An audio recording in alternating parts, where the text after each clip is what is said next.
Hi, and welcome to our last but one reflection on the Lord's Prayer. My name is David Bagstaff, and I'm the parish priest at St Edmund's Catholic Church here in Bury St Edmunds. The phrase under the spotlight today is, "Lead us not into temptation, but deliver us from evil." I know that some find the first part of that prayer line difficult to get their head around. Surely God wouldn't lead us into temptation. Well, that is certainly true, he doesn't. However, given that free will is a gift we all have from God, it is possible to be led into temptation, but not by God. Jesus himself was tempted in the wilderness. We read about this in both the Gospel of Matthew and Luke. It wasn't the Father who led him to the point of temptation, it was the evil one. But the Father allowed it to happen. I'd like to return to this in a few moments. 2 or 3 years ago now, Pope Francis caused quite a stir by suggesting that he favoured a change in the English translation of this phrase, "Lead us not into temptation," to "Do not let us fall into temptation." He said, "I am the one who falls. It is not God pushing me into temptation to then see how I've fallen. A father doesn't do that. A father helps you to get up immediately. It's Satan who leads us into temptation. That's his department." And Pope Francis wasn't the first to suggest a different reading of this particular phrase in the Lord's Prayer.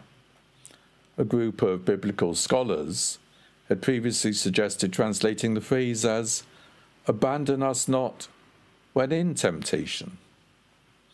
And others have pointed out that temptation in this context can be understood as temptation towards sin, but can equally be understood as trials and tribulations.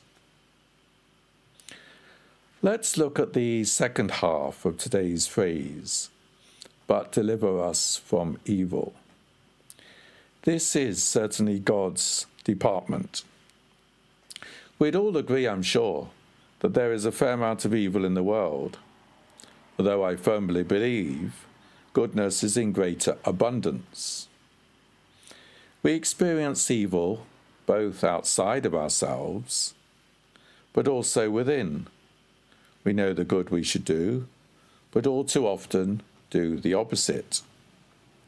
This phrase in the Lord's Prayer provides an exit route out of evil and hopelessness. We are asking God to take the evil desires from our heart, to let us stay strong, to protect us.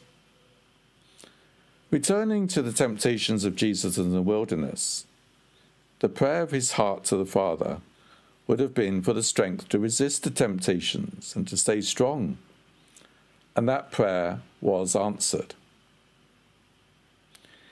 The Celtic Christians of the 7th and 8th centuries had some beautiful morning prayers whereby they invoked God's protection.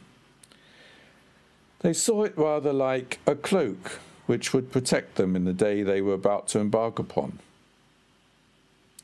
Taking Pope Francis's suggested translation, "Do not let us fall into temptation, but deliver us from evil," would be a great cloak of protection to wrap around ourselves as we begin each new day, especially during this difficult time of the pandemic and this second lockdown, which has and is causing anxiety to many. But this prayer is also a protection from our own personal temptations and possible addictions, which we struggle with on a daily basis, and which all too often get in the way and prevent us being the person fully alive that God longs for each of us to be. We'll finish this reflection, as we've done each day, by praying the words of the Lord's Prayer. Our Father, who art in heaven, hallowed be thy name. Thy kingdom come. Thy will be done on earth as it is in heaven.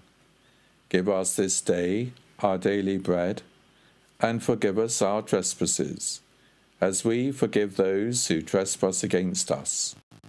And lead us not into temptation, but deliver us from evil. For thine is the kingdom, the power and the glory, forever and ever. Amen.